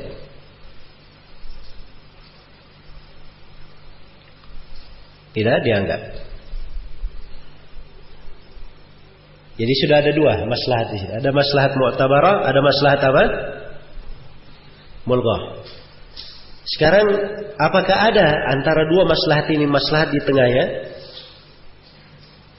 yang tidak diketahui dia ini mu'tabar atau tidak? Nah, inilah yang silang pendapat di kalangan ahli usul di pembahasan al-masalih al-mursalah. Jadi al-masalih al-mursalah ini itu tempatnya di antara dua maslahat. Antara mu'tabar dan apa? Mulghah. Sebagian para ulama ada yang berkata ada masalih mursalah dan dia dipakai dengan beberapa syarat. Dan sebagian ulama berkata tidak. Masalih mursalah itu tidak ada. Kalau masalih mursalah itu maslahat, dia sudah masuk ke dalam maslahat yang mu'tabarah. Kalau dia bukan maslahat, dia akan masuk dalam masalih mulghah. Karena itu masalih mursalah tidak ada. Ini yang dikuatkan oleh Syekhul Islam Ibnu Taimiyah, Syekh Ibnu Utsaimin dan semisalnya. Saya lebih condong ke situ. Iya, sebab agama ini sudah jelas semuanya itu yang baik dan buruk itu jelas. Manfaat dan tidak itu jelas. Jelas ya? Jadi sisa dilihat saja. Mereka beri contoh tentang masalih mursalah. Ya. Tentang masalih mursalah. Ya. Dipercontoh misalnya seperti garis di shaf itu. Nah, garis di shaf ini masuk ke mana? Pembahasannya apa? Garis di shaf. Ya, kalau masjidnya besar, panjang, tidak ada garisnya, sulit meluruskan shaf. Bengkok shafnya. Jelas ya? Jangan ada yang berkata ini garis di shaf ini bid'ah. Iya. Jangan sembarangan ya. Kenapa bid'ah? Tidak pernah ada di masa as-salaf garis itu. Ya betul itu ya, kalimat tidak di masa as-salaf. Tapi apakah dia bid'ah? Nah, ini harus ditahu dulu. Apakah ada dari sisi syariat yang membolehkan itu atau tidak? Ya, jangan sembarangan saja main vonis-vonis bid'ah. Ini hati-hati. Ini terkait dengan masalah al-masalih di sini penting. Karena itu kalau masjidnya tidak perlu garis, ngapain digarisin? Ya, sebab adanya hal tersebut itu untuk maslahat. Tapi kalau misalnya masjid, ini masjidnya dibangun ke arah begini, jemaahnya sepakat kiblatnya itu serong ke kanan sedikit, kan begitu. Kalau orang yang bukan jemaah masjid, dia masuk ke masjid, dari mana dia tahu kiblat? Dari maslahat dikasih apa? Garis untuk lurus kiblatnya. Dalam sholat juga ini cocok ya, pas maslahat. Karena itu di Masjidil Haram, antum lihat ya, di Masjidil Haram di Mekah itu ada garisnya. Ya. Sebab kalau ada yang garis seperti ini tidak ada ukuran. Kalau di Indonesia mudah, tidak ada garis. Ka'bah itu di arah barat kan begitu. Kalau mereka di Mekah, bagaimana caranya? Dari arah mana saja kiblat kan begitu. Ya, dia salah, misalnya sedikit tidak mengarah ke Ka'bah, dia batal sholatnya. Sebab Ka'bah di depannya. Karena itu dari maslahat diberikan apa? Diberikan dari garis. Jadi masuk di dalam pembahasan al-masalih al-mursalah. Karena itu kalau dikatakan dia masalih mursalah diterima, dia ada maslahat masuk di dalam masalih mu'tabar. Kalau tidak ada maslahat, maka dia masuk di dalam maslahat apa? Yang mulghah. Begitu saja enaknya dalam masalih. Iya. Karena itu jangan ada yang datang berkata bahwa demonstrasi itu boleh. Kenapa demo itu boleh? Ada maslahatnya. Iya. Ada maslahatnya. Saya tanya, ini maslahat apa yang kamu pakai? Mu'tabarah ada ghairu mu'tabarah. Kan begitu? Dia mulghah atau mu'tabarah? Maslahat ini. Ya, semua maslahat yang disebutkan di dalam demonstrasi itu bertentangan dengan banyak nas. Ini masalah demo ya, bukan masalah hal yang dikatakan dia masuk di dalam perkara ijtihadi. Ada nas-nas yang bertentangan dengan hal tersebut. Ada nas tegas, tidak boleh menjadi sebab kerusakan, sebab perpecahan, tidak boleh menjadi sebab datangnya bahaya untuk manusia. Iya. Tidak boleh mengganggu seorang mukmin. Misalnya ya, hadits Mu'adz bin Anas, riwayat Ahmad dan selainnya, Rasulullah sallallahu alaihi wasallam bersabda, "Man dayyaqa manzilan aw qata'a tariqan aw adha mu'minan fala jihadalah." Barang siapa yang mempersempit tempat singgah orang atau memutus jalan orang atau dia menyakiti seorang mukmin, tidak ada jihad bagi dia. Ini semuanya kena para pendemo ini. Ya. Kena. Dia mempersempit tempatnya orang, memutus jalan orang dan mengganggu orang, semuanya kena. Jadi jangan dia bilang, wah ini ada maslahat. Nggak ada maslahat di situ. Ini bertentangan dengan, kalau ada maslahat maka dikatakan mulghah. Jelas ya? Karena itu harus didhabit dengan dhabit syar'iyyah. Dhabit syar'iyyah di situ. Iya. Ada lagi sebagian orang lugu. Iya. Sembarangan saja. Tidak mengerti dari apa namanya? Politik apa politik, tiba-tiba bikin tulisan. Ya. Membolehkan ikut pemilu kalau ada maslahatnya. Dan dia bawakan ucapan para ulama yang membolehkan, dia sendiri tidak paham makna ucapan itu. Dan sebagian dari ucapan tersebut, dari ucapan ulama itu, kadang diartikan kepada sesuatu, ulama itu tidak memaksudkannya. Nah itu namanya berucap atas nama alim, tidak seperti yang dia katakan. Tidak boleh seperti itu. Iya. Ini tidak paham terkait dengan masalah, masuk di urusan yang seperti itu. Wah ini mimbab irtikab akhaffad dararain. Kita ambil yang paling sedikit bahayanya. Ini juga tidak mengerti menggunakan kaidah. Iya. tidak mengerti menggunakan kaidah. Karena itu ini harusnya jadi pelajaran nih. Saya mengingatkan ini karena ini bahaya untuk dakwah salafiyah. Kalau ada yang masuk-masuk di urusan politik, masuk di urusan pemerintahan, itu membahayakan dakwah. Jangan ada yang masuk-masuk di urusan itu. Memberikan kesan jelek bahwa dakwah yang harusnya dia itu ikhlas untuk Allah Subhanahu wa taala itu mulai masuk di urusan dunia, mencari-cari kekuasaan. Dan semisal dengan itu. Tidak boleh ada yang seperti itu, memasukkan dakwah salafiyah ke dalam hal-hal yang seperti itu. Tidak ada maslahat di belakangnya. Berpikir seorang alim itu kalau dia kasih fatwa di dalam sebuah kondisi yang seperti ini terkait dengan pemilu, kalau ada fatwa umum, itu umum namanya, tidak boleh diterapkan di kondisi tertentu kecuali kalau seluruh yang disebutkan itu terpenuhi di dalam fatwa. Atau dia tanyakan khusus kepada para ulama tentang waqi'iyah yang terjadi pada tempatnya. Itu harus dipenuhi. Iya. Jangan dia cuma ambil saja fatwa seorang alim seakan-akan sudah cocok padahal tidak cocok. Ya, dan salah satu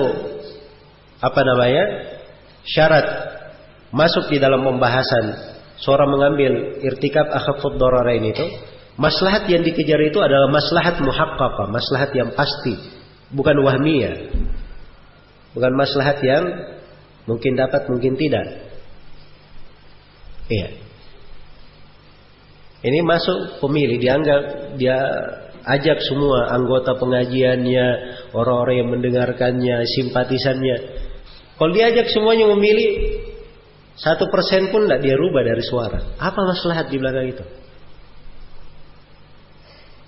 Ini tidak ada maslahat, hati-hati ya masuk di dalam pembahasan. Kecuali kalau misalnya ada maslahat yang jelas, terang, pasti, itu lain lagi pembahasan. Tapi itu pun tidak ditulis jadi kaidah umum. Nggak ada yang memberikan kaidah umum seperti itu. Itu di kejadian-kejadian tertentu saja. Kalau diberikan kaidah umum itu kesannya bahwa dakwah ini itu masuk-masuk di urusan politik, itu tidak boleh. Seperti itu.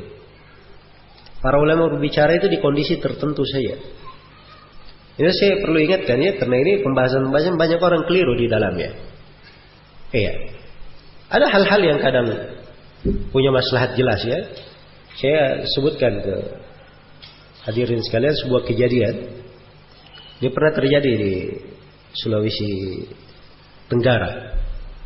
Ada salah satu desa binaan kawan-kawan kita. Ya. Penduduk desa ini mungkin 80%, 90% itu ikhwan. Penduduk desa. Kepala desanya ikhwan kita. Kepala desa. Tapi masuk peraturan pemerintah, kepala desa kan harus pemilihan kan? Pemilihan kepala desa. Sedangkan kandidatnya ada 2. Ikhwan kita dan satu lagi bukan ikhwan. Yang bukan ikhwan ini kalau dia masuk jadi kepala desa, dikhawatirkan dengan keawamannya dia akan membawa mafsadat untuk apa? Untuk desa. Ya. Dan ini ikhwan, kalau semua penduduk desa memilih dia pasti jadi kepala desa lagi. Ya 90% kawan-kawan kita. Saya tanya ke Syekh Shalih Fauzan, gimana Syekh, boleh nggak dipilih? Kata Syekh, pilih aja. Ya sampai sekarang setahu saya masih kepala desa kawan itu. Ya ikhwan itu. Jelas ya? Padahal yang seperti itu nggak ada masalah. Ini bukan memilih, masuk dalam urusan milih. Kalau semua orang dia anjurkan milih Indonesia ini, berapa yang bisa dia ajak dengan hal tersebut? 1% dari suara pun saya yakin dia nggak bisa merubah di dalam hal itu. Iya. Karena itu jangan masuk dalam perkara-perkara seorang tidak punya pertimbangan. Ada hal-hal yang harus dipertimbangkan. Iya. Belum lagi dia masuk di dalam hal bukan maslahat saja di situ, banyak mafsadat di sekitarnya. Banyak mafsadat di sekitarnya. Iya. Karena itulah hal-hal yang seperti ini itu harus ada pertimbangan yang matang. Jangan tergesa-gesa. Iya. Dia sudah jago saja di dalam ilmu masalih dan mafasid. Dalam hal yang seperti itu, harusnya dia tanya kepada orang yang lebih berilmu darinya. Dia tanya kepada alim yang memang ahli dalam nawazil. Iya. ahli dalam apa? Nawazil. Memberikan ketentuan hukum supaya jelas ketentuannya. Nah, demikian. Baik. Jadi ini pembagian maslahat, masalih, beberapa pembagiannya tentang maslahat itu. Baik. Kemudian di sini mungkin ada satu pembahasan lagi, kayaknya kurang lengkap kalau saya tidak paskan di sini. Ada satu pembahasan lagi saya ingin jelaskan tentang dhawabit, bagaimana mengenal itu sebuah maslahat. Ini maslahat, ini mafsadat. Bagaimana kita kenal itu? Ini maslahat, ini mafsadat. Bagaimana caranya kita tahu? Yang pertama, maslahat dan mafsadat itu ditimbang dengan timbangan syariat, bukan dengan hawa nafsu. Ditimbang dengan timbangan apa?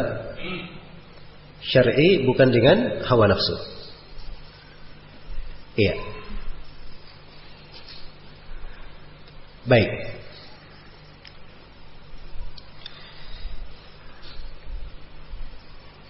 Kemudian yang kedua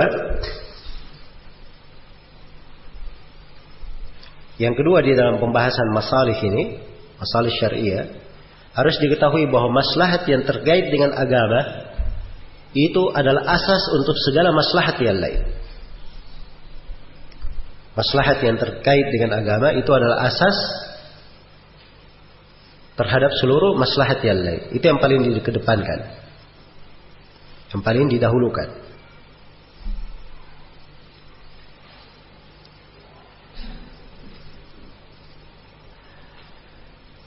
Iya. Kemudian yang ketiga, itu tidak ada talazum, tidak ada saling mengharuskan, saling memestikan antara maslahat dan kelezatan. Antara maslahat dan apa? Kelezatan. Ya, tidak mesti seorang itu ini maslahat, dia nikmat melakukannya, dia lezat mengerjakannya. Tidak mesti. Iya. Tidak mesti ya. Karena itu dalam Al-Quran dikatakan, kutiba alaikumul qitalu wa huwa kurhul lakum. Diwajibkan atas kalian berjihad, berperang, padahal itu kalian benci. Dia maslahat tapi dibenci. Iya. Maslahat tapi apa? Dibenci. Sebagaimana sebagian obat itu pahit oleh orang yang meminumnya. Iya. Ada orang yang tangannya itu kanker, jarinya, ibu jarinya kanker. Kalau dibiarkan dia akan memakan yang lainnya. Maka dipotong satu jarinya untuk menyelamatkan yang lain. Itu maslahat. Jadi tidak mesti dia senang dipotong. Maslahat itu. Baik. Kemudian yang perlu diingat juga di pembahasan maslahat ini dari kaidah, ketentuan dan dhabit, bahwa syariat itu tidak menelantarkan sebuah maslahat pun. Karena itu kata Syekhul Islam Ibn Taimiyah, inna syari'ata la yumkinu an tumhila maslahatan qat, bal inna Allah qad atamma lana ad-din. Wa anna Rasulullah sallallahu alaihi wasallam qad tarakana 'ala al-mahajjatil bayda, lailuha ka nahariha, la yazigu anha illa halik. Kata beliau, syariat itu tidak mungkin melantarkan sebuah maslahat apapun. Iya, tidak mungkin melantarkan sebuah maslahat apapun. Karena Allah telah menyempurnakan agama untuk kita, dan Rasulullah telah meninggalkan kita di atas petunjuk yang sangat putih. Baik. Jadi kalau dia maslahat, itu pasti sudah diterangkan di dalam ketentuan dari syariat ini. Ada hal yang menjelaskannya. Baik.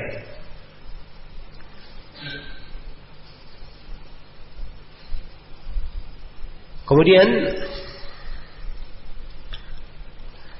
yang penting untuk diketahui juga di sini, bahwa kadang sebuah maslahat itu, ini dari kaidah-kaidah yang juga penting untuk diingat ya, bahwa kadang sebuah maslahat itu tidak diinginkan pada zat maslahat itu. Iya. Kadang sebuah amalan ya tidak diinginkan pada zat amalan itu sendiri. Pada zatnya ada maslahat, tetapi dia menjadi perantara kepada sebuah maslahat, mengantar kepada sebuah maslahat. Nah,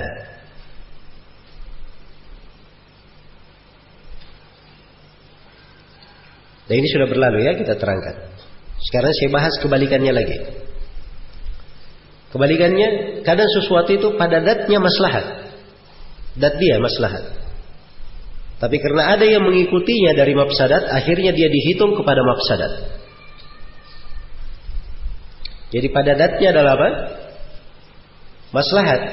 Tapi karena diikuti oleh mafsadat, makanya dia menjadi mafsadat dihitungnya. Nah, ini masuk di dalam kaidah umum di pembahasan qaid fiqhiyah, al-wasail laha ahkamul maqasid. Al-wasail laha ahkamul maqasid. Dan ini juga kaidah besar yang disebut dengan nama kaidah saddid dari'ah atau saddid dara'i'. Kaidah di dalam saddid dara'i', menutup segala pintu yang mengantar kepada kejelekan. Dan ini kaidah besar. Ibnul Qayyim meluas sekali membahas kaidah ini di I'lam al-Muwaqqi'in. Beliau sebutkan 99 dalil untuk kaidah ini. 99 dalil untuk kaidah ini. Jadi kalau mau belajar bagaimana kaidah saddid dari'ah, baca di penjelasan Ibnul Qayyim itu. Iya. Maka akan kelihatan dalil-dalilnya. Misalnya diberi contoh. Iya. Terkait dengan masalah mencela sesembahan orang-orang kafir. Mencela sesembahan orang-orang kafir ada maslahat atau tidak? Nah, saya tanya, ada maslahat atau tidak? Ada maslahat, pada zatnya ada maslahat. Menunjukkan bara'ahnya dari apa? Kesyirikan. Tapi dilarang mencela sembahannya orang kafir. Kenapa? Bisa muncul mafsadat di belakangnya. Karena itu dalam Al-Quran dikatakan, وَلَا تَسُبُّوا الَّذِينَ يَدْعُونَ مِنْ دُونِ اللَّهِ فَيَسُبُّوا اللَّهَ عَدْوًا بِغَيْرِ عِلْمٍ. Janganlah kalian mencela orang yang beribadah kepada selain Allah sehingga mereka mencela Allah dengan berlebihan tanpa ilmu. Iya. Seorang perempuan dia menggerak-gerakkan berjalan kemudian berbunyi gelangnya di kakinya, itu boleh atau tidak? Nah, ini perempuan, kita berbicara pada dianya sendiri.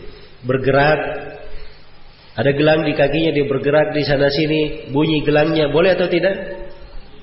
Boleh, siapa yang larang ya? Iya. Tapi yang dilarang itu yang disebut di dalam Al-Quran, wala yadribna bi arjulihinna liyu'lama ma yukhfina min zinatihinna. Jangan dia gerakkan, dia pukulkan dari kakinya supaya diketahui dari perhiasan yang disembunyikan. Ingin menampakkan perhiasan, itu lain. Iya. Jadi menjadi tidak boleh karena itu. Jelas ya? Baik. Jadi ini semuanya hal yang dilarang. Tadinya ada pada datnya, mungkin dia boleh, mungkin ada maslahat, tapi dia dilarang karena bisa mengantar kepada apa? Mafsadat. Iya. Jadi ada jenis dari maslahat seperti itu. Ini harus dipahami. Baik. Kemudian dari kaidah juga, maslahat yang mu'tabarah itu, maslahat yang dianggap secara syariat itu adalah maslahat yang bersifat mendominasi kebanyakannya. Iya. Jadi tidak mesti seluruhnya maslahat, tidak. Kalau kebanyakannya sudah cukup. Kebanyakannya sudah ada, sudah cukup. Contohnya misalnya ya, memotong tangan pencuri. Ini maslahat untuk apa? Hah? Kan membuat efek jerah bagi orang yang mencuri. Tapi kalau misalnya sudah dipotong tangan tidak jerah juga, masih mencuri juga, apakah hukum potong tangan dijatuhkan? Hah? Jawabannya tidak. Ini yang tidak jerah itu maslahat nadir. Kebanyakannya ada maslahat, kan begitu. Orang yang tidak jerah itu di luar kebiasaan. Jarang ada yang seperti itu. Jadi maslahatnya itu mendominasi. Dan mendominasi itu sudah cukup. Sudah cukup sebagai apa? Sebagai maslahat. Baik. Iya. Nah, ini perlu kita belajar ya cara menentukan maslahat, masalih dan mafasid. Supaya kalau ada masalah-masalah tertentu kita tidak terlalu gampang meributkan. Saya akan sebutkan ya satu contoh yang sering meributkan di pembahasan ini. Baik. Iya.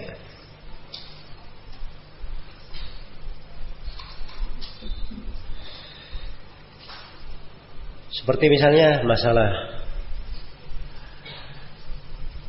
merekam pelajaran dengan video. Iya, ini boleh atau tidak? Hah?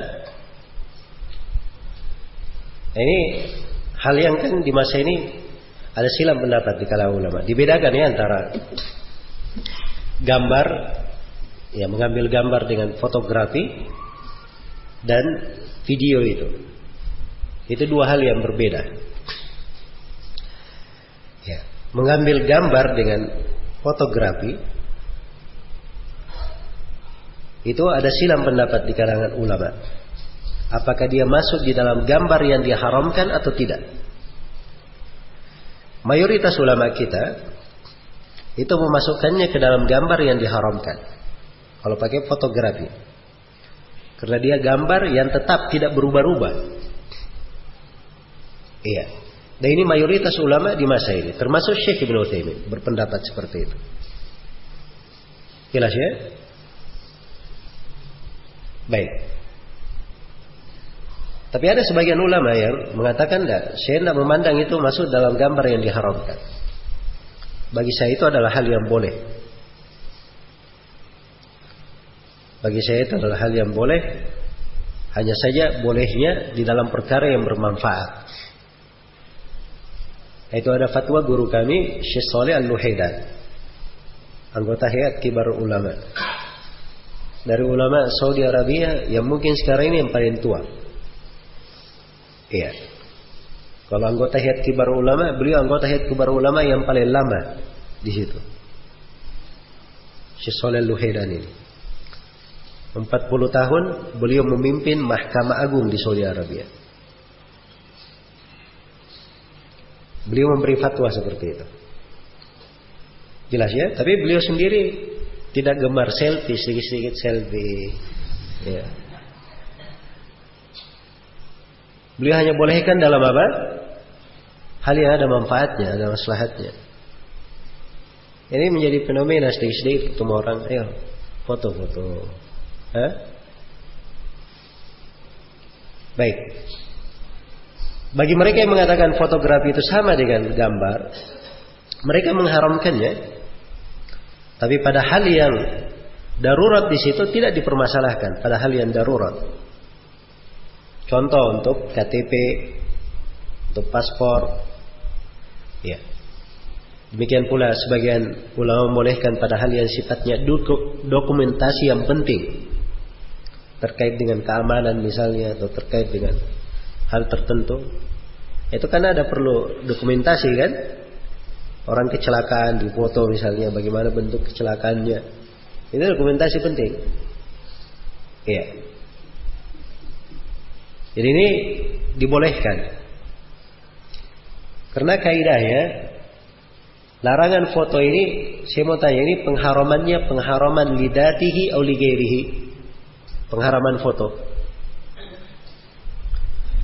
pengharaman gambar, lidatihi atau lighairihi? Hah? Kok kecil suaranya? Saya ulangi pertanyaannya, lidatihi atau ligairihi? Ligairihi ya. Kalau lidatihi itu seperti khamar pada anjing, itu lidatihi. Memang itu tidak boleh. Tapi ini gambar ini karena bisa mengantar kepada mukhalafat yang lain. Kesyirikan Nabi Nuh asalnya dari gambar kan begitu? Ya. Jadi dia masuk kepada ligairihi. Ya. Dan itu ada pembahasannya di kaidah fikih ya, di usul fikih juga, bahwa sesuatu itu kalau larangannya sifatnya ligairihi, dia dibolehkan lihaja, dibolehkan kalau ada keperluan. Cara syar'i. Jelas ya? Karena itu melihat kepada perempuan yang bukan mahram, saya tanya, melihat kepada perempuan yang bukan mahram, lidatihi atau ligairihi pengharamannya? Hah? Ligairihi, sebab melihat kepada perempuan yang bukan mahram bisa mengantar kepada zina, kan begitu? Karena itu kalau ada keperluan dibolehkan. Kalau ada yang mau nikahi perempuan, boleh nador atau tidak? Boleh. Ini ada hajat kan? Keperluan. Demikian pula para ulama memberi fatwa, kalau misalnya ada perempuan yang sakit dan tidak ada dokter kecuali dokter laki-laki, maka boleh dia melihat dari aurat sebatas keperluan mengobati. Iya, sebatas keperluan mengobati. Ini semuanya muntabit dengan qawaid ya. Terukur dengan kaidah. Terukur dengan kaidah. Baik. Itu satu sudut. Sudut yang lain tentang mengambil gambar dengan video. Nah, ini lebih luas lagi. Ya. Lebih luas lagi daripada fotografi. Kalau fotografi ini itu jelas ya, saya sendiri itu ikut kepada kebanyakan ulama ya, tidak boleh mengambil dengan fotografi. Jelas ya? Terkait dengan mengambil dengan video, ya. Syekh bin Baz rahimahullahu taala dahulu itu tidak membolehkan, dianggap juga dari gambar. Tapi belakangan beliau membolehkan. Karena kalau dipakai untuk maslahat agama, merekam dari ilmu syar'i, apalagi disiarkan di banyak manusia, itu beliau anggap banyak maslahatnya dalam hal tersebut. Itu ada fatwa terekam ya dari Syekh bin Baz dalam hal itu. Demikian pula Syekh Ibnu Utsaimin. Iya. Kalau Syekh Shalih Al-Fauzan, ya hafizahullah taala, itu fatwa beliau bertahap. Tadinya beliau tidak membolehkan Syekh, kecuali darurat saja, di hal yang penting. Iya. Setelah itu beliau berubah pendapat. Beliau membolehkan untuk live saja, untuk live. Ya, ketika beliau live, saya tanya waktu itu, sudah berapa tahun yang lalu ya? 6 tahun yang lalu kayaknya, atau lebih daripada itu, kurang daripada itu. Saya tanya, loh Syekh sekarang boleh ini? Kata beliau, kalau live nggak ada masalah. Itu bukan surah, kata beliau. Itu nakal hayy, nakal namanya. Bukan taswir, tapi nakal, penukilan. Dan itu ada jawabannya di sebagian pelajaran beliau. Di sebagian pelajarannya. Iya. Di 2 tahun belakangan ini, itu beliau ada rekaman, bukan lagi live, tapi direkam.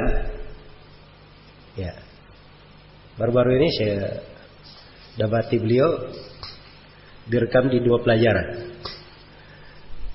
Nurun alat darb, fatwa ya, tanya jawab, direkam televisi, apa direkam video, setelah itu disiarkan di televisi di waktu yang sudah ditentukan. Kemudian setelah itu beliau ada pelajaran Kitabut Tauhid. Iya, Kitabut Tauhid. Kayaknya sekarang sudah ganti, karena terakhir saya dapati sudah di bab-bab terakhir dari Kitabut Tauhid. Itu rekam juga, rekaman.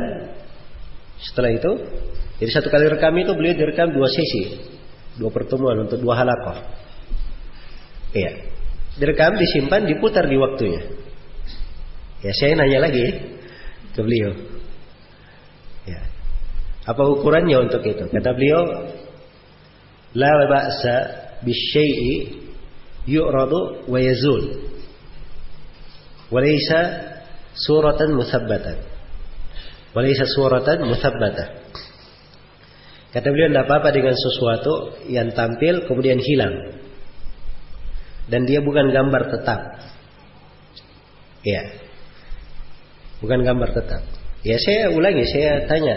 Jadi maksudnya begini, saya tunjukin video-video sama beliau.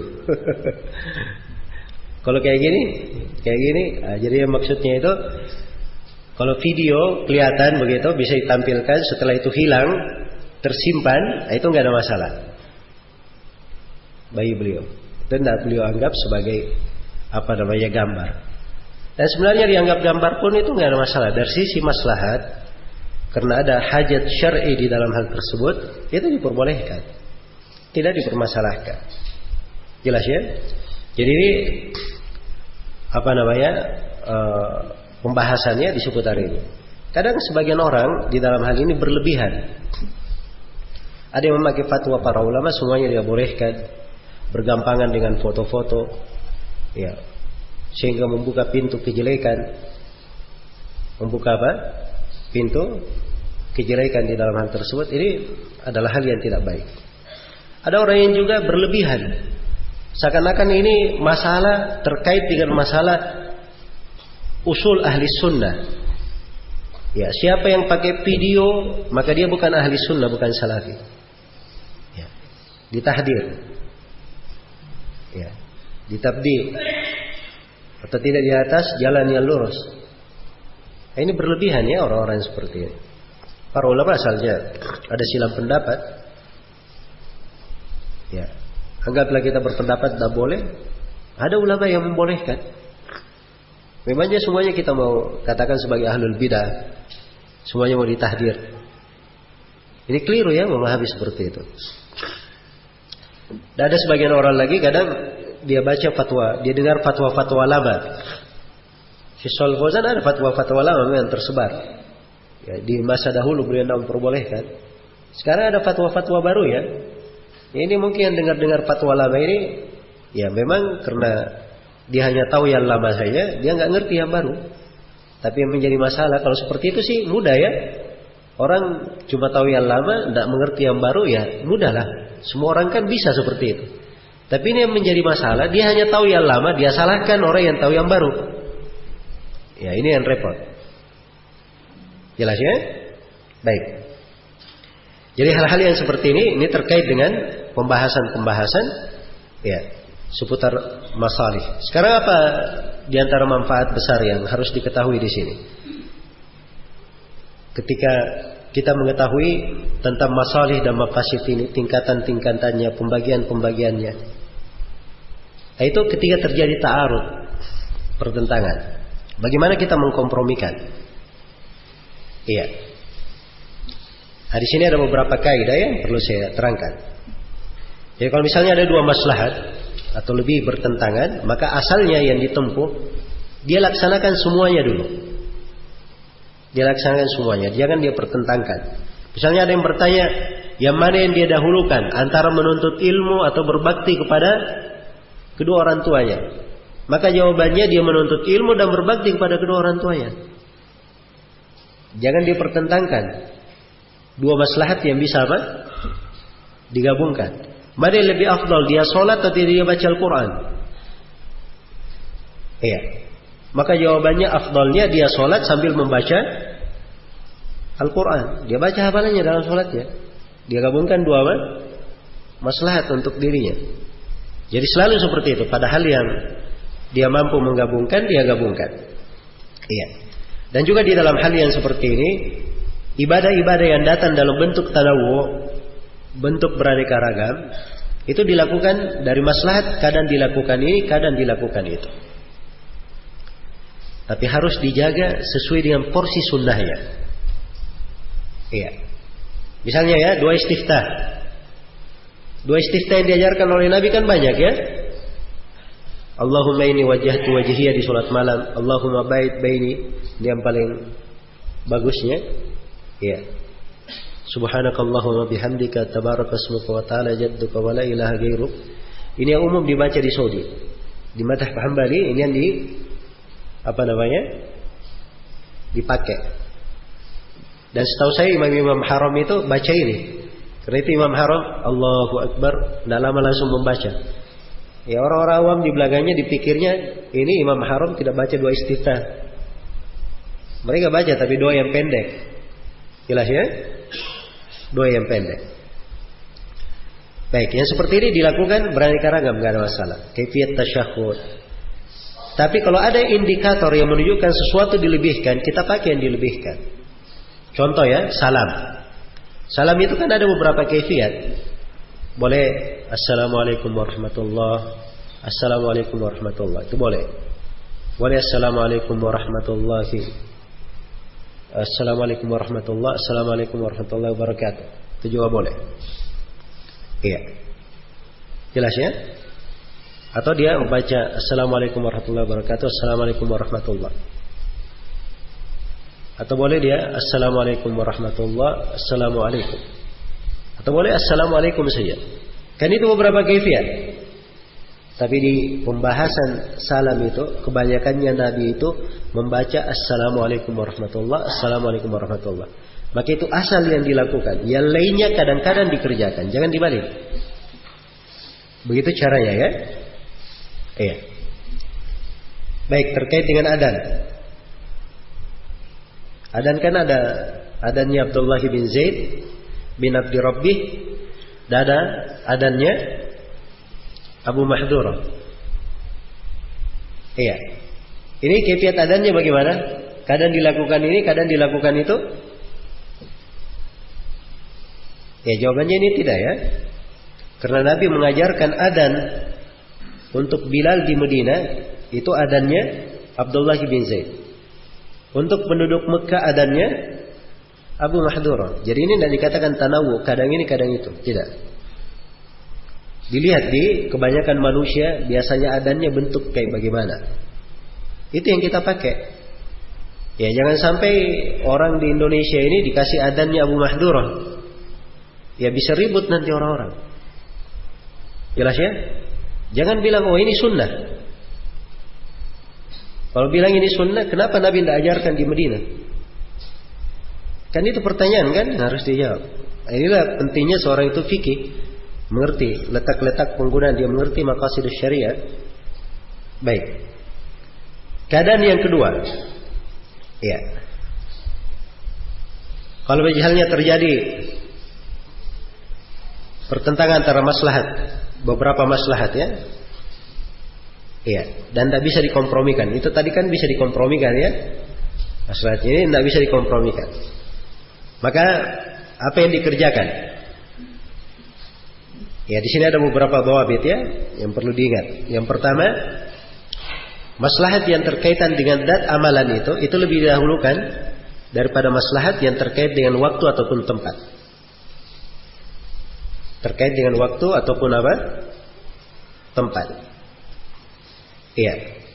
Contoh misalnya, iya. Contoh misalnya,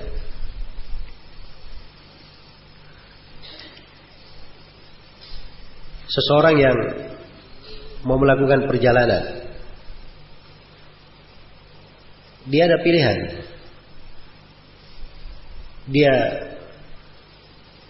sholat asar pada waktunya, tapi nanti di pesawat dia sholat, atau dia jamak takdim, dia lakukan duhur dan asar sekaligus. Nah, ini kan dua maslahat. Iya, dua maslahat. Tapi yang mana yang didahulukan? Hal yang terkait dengan dat amalan itu yang didahulukan. Kalau dia sholat di atas pesawat, nanti sholatnya duduk kan? Tidak bisa berdiri misalnya. Ataupun dia kalau berdiri tergesa-gesa karena di pesawat dan semisalnya. Maka di sini kalau dia menjama antara dua sholat di takdim itu lebih didahulukan. Karena di situ ada penjagaan terhadap apa? Dat amalan. Ya. Terkait dengan dat amalannya lebih dia jaga daripada dia memelihara waktu ataupun tempatnya. Iya, dia memelihara waktu ataupun tempatnya. Baik. Ya. Sekarang ada orang yang dia ketiduran, bangun sudah menjelang sholat asar. Sudah menjelang apa? Sholat asar. Dia bangun dalam keadaan sudah tidak tahan, ingin buang air besar. Ini waktunya 5 menit lagi masuk sholat asar. 5 menit lagi harusnya dia buang air besar dulu atau sholat dulu? Nah ini kan tergantung mau diapain sekarang. Dia mau jaga dat amalan sholatnya atau dia jama nanti duhur dan asar di waktu asar. Karena dia memang asalnya tidur kan, ketiduran, ada udurnya. Cuma ini sekarang dia ada masalah, mau buang air besar. Kalau dia misalnya langsung berudu, kemudian sholat dalam keadaan darurat mau buang air besar, kira-kira sholatnya terganggu atau tidak? Terganggu. Dan Nabi telah bersabda, la sholata fi hadratit ta'am wala wa huwa yudafi'uhu al-akhbathan. Tidak ada sholat saat makanan itu hadir dan saat dia didesak oleh 2 busuk yang mau keluar. Ya. Maka di kondisi yang seperti ini dia pertimbangkan antara 2 hal ini. Kalau dia tidak bisa menjaga dat sholatnya, maka dia akhirkan, itu nggak ada masalah. Baik.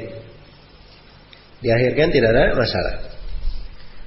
Kemudian tabit yang kedua, kalau ada maslahat yang qat'iyah dan maslahat dhanniyah, yang qat'iyah yang didahulukan. Iya. Apa yang merupakan qat'iyah, perkara yang pasti, itu lebih didahulukan daripada perkara dhanniyah.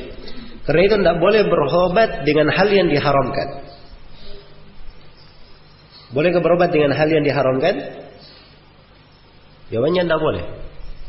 Karena keharamannya itu qat'i. Sedangkan dia berobat mungkin sembuh mungkin tidak. Maslahatnya kan apa? Dhanniyah. Jadi yang qat'i itu lebih didahulukan. Iya. Baik.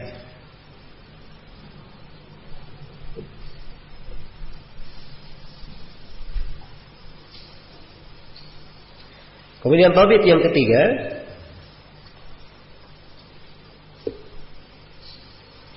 ini juga ada pembahasan di fikih ya, banyak di fikih masa kini kadang ada pembahasan yang perlu kaidah ini. Ini sekarang ada seorang perempuan hamil lagi. Iya, anaknya hamilnya sudah lebih 4 bulan. Sudah lebih 4 bulan. Ini perempuan divonis oleh dokter kalau dia hamil lagi bisa membahayakan jiwanya sendiri. Bisa membahayakan apa? Jiwanya sendiri. Sekarang yang mana yang dia lakukan? Dia gugurkan kandungannya atau tetap dia jalani kehamilannya sampai melahirkan dengan resiko mungkin dia akan meninggal? Kita pakai kaidahnya tadi. Maslahat yang qat'iyah itu lebih dahulukan daripada apa? Yang dhanniyah. Meninggalnya perempuan ini qat'i atau dhanni? Dhanni kan? Sedangkan itu kan cuma keputusannya dokter, bukan dia menentukan. Sedangkan kalau dia gugurkan kandungan itu sudah pasti membunuh apa? Membunuh janin. Jadi membiarkannya hidup itu maslahat qat'iyah. Itu lebih didahulukan daripada maslahat dengan alasan khawatirkan ibunya. Jelas ya? Alhamdulillah banyak orang yang divonis seperti itu melahirkan selamat juga anaknya. Ya tapi jangan ada coba-coba ya, kalau dokter bilang misalnya itu berbahaya ya diikuti ucapan dokter. Jangan sebagian ada saya diberitahu sebagian ikhwan katanya sudah diberitahu oleh dokter ini perempuan tiap kali melahirkan sesar. Itu berikutnya dia nggak boleh lagi seperti itu. Hamil. Ini hamil sudah divonis oleh dokter nggak boleh. Ya. Oh nggak boleh. KB itu dilarang. Haram KB itu. Ya. Akhirnya dia jatuhkan keluarganya di dalam bahaya. Ya alhamdulillah tidak meninggal ya. Kalau meninggal bagaimana? Dan betul terjadi seperti itu kan pengalaman. Hanya masalah meninggal tidaknya. Nah, ini yang kadang vonis dokter tidak cocok. Tapi kalau mafsadat, betul mafsadat. Dan di situ tidak ada masalah seorang memakai alat KB untuk menghilangkan mafsadat yang seperti itu dibolehkan oleh para ulama. Iya. Jangan seorang berlebihan di dalam perkara-perkara yang diberikan keluasan di dalam hal yang seperti itu. Baik. Demikian pula kita tadi ada bahas tentang maslahat maksudah lidatiha dan maslahat maksudah ligairiha. Ada maslahat yang dimaksudkan pada datnya, ada maslahat dimaksudkan pada selainnya. Kalau ini bertentangan, yang dimaksudkan pada datnya lebih di apa? Lebih didahulukan. Iya. Saya beri contoh misalnya. Ada orang dia tinggal di sebuah rumah itu dekat dengan dua masjid. Ada masjid dekat rumah dia, ada masjid lebih jauh. Ada masjid lebih jauh. Kalau dia jalan ke masjid yang lebih jauh, ya. Kalau dia jalan ke masjid yang lebih jauh, maslahatnya apa? Ada maslahat enggak? Ya kan setiap langkahnya terhitung. Terangkat 1 derajat digugurkan apa? Dosa. Itu kan maslahat. Iya. Baik. Sekarang terjadi pertentangan antara dua maslahat. Kalau dia sholat di masjid yang dekat, dia dapat takbiratul ihram. Sedangkan kalau dia sholat di masjid yang jauh, dia dapat keutamaan langkah, tapi nanti luput takbiratul ihramnya. Ini 3 menit lagi qomat. Kalau ke masjid dekat dapat takbiratul ihram, tapi kalau masjid jauh dia perlu berjalan 10 menit. Pasti luput apa? Takbiratul ihram. Nah, sekarang yang mana yang didahulukan? Sudah diberikan kaidahnya. Yang maksudah lidatiha itu lebih dahulukan daripada apa? Maksudah ligairiha. Ini kan melangkah maksudah ligairiha kan? Untuk sholat. Sedangkan mendapati takbiratul ihram itu apa? Maksudah lidatiha itu sholatnya. Iya. Maka itu lebih didahulukan. Baik.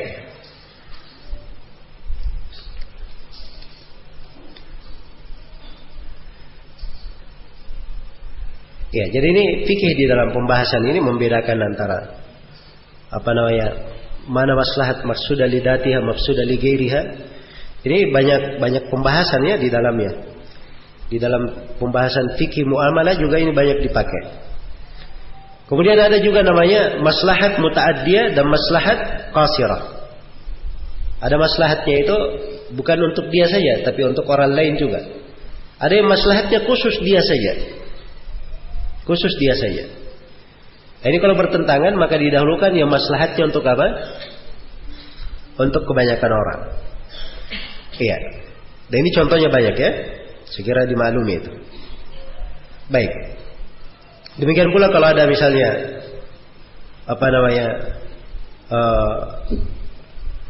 baik, itu terkait dengan sebagian pembahasan agak detail, mungkin waktunya juga tidak cukup. Iya. Ini harusnya kita berhenti tadi jam 11.30. Kemudian datang lagi peringatan, kita harus berhenti jam 12. Karena adanya jam 12 ya. Baik. Ba'da duhur saya lihat tidak ada agenda, ba'da duhur.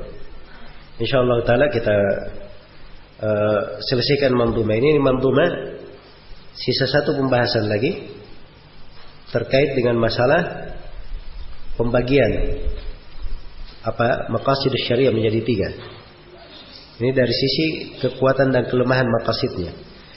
Ya. Sisa itu kemudian kita bahas tentang mukammilat, penyempurna, maka akan selesai pembahasan ini di manzumah ini. Tapi masih ada pembahasan-pembahasan lain, mungkin saya akan terangkan nanti bersama dengan pelajaran yang akan datang. Baik, untuk sementara saya cukupkan sampai sini. Wallahu taala alam. Pertanyaan-pertanyaan kita jawab nanti ya.